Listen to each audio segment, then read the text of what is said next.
Hello, church. We're looking at 2 Chronicles chapters 17 and 18 today for our daily Bible reading.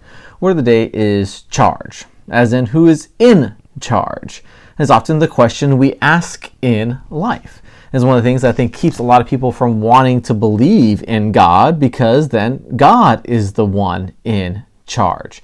So we see it play out here between the kings of Israel, kings of Judah, as they talk, trying to make plans, and who do they listen to? The prophets. And so prophets, like anybody else, can be swayed by who's in authority, who could chop off your head, yet who could give you a paycheck, right? And so these prophets weren't all doing what God told them to do. They wanted to give the news that the king wanted to hear. And so we see this events unfolding as these kings are deciding if they're going to go to war together to fight their enemies. And it shows us that God is in control.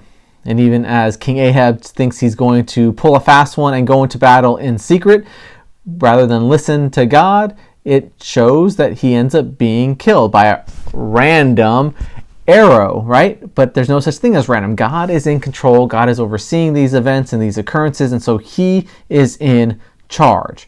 Or the fancier word we'll use is God is sovereign. Nothing happens without God's knowledge, God's intervention, God's protection, God's guidance, God's purposes. And so there are going to be evil things that happen, and people are responsible for those actions as well. But we see that God is the one who guides and corrects and makes all these plans. In the book of Proverbs, the wise proverb is that the man may make his plans, but God is the one who directs his steps, right? And so we have plans, we seek to do things out, but we have to realize that God is the one who's ultimately in charge. And so that should be a comfort to us as we listen to his word, as we apply it to our lives, as we follow what God has said. He is the one to guide and to protect and to bless us as he sees fit, if not just now, for all of eternity, because he is the one in charge. All right, church, have a great day.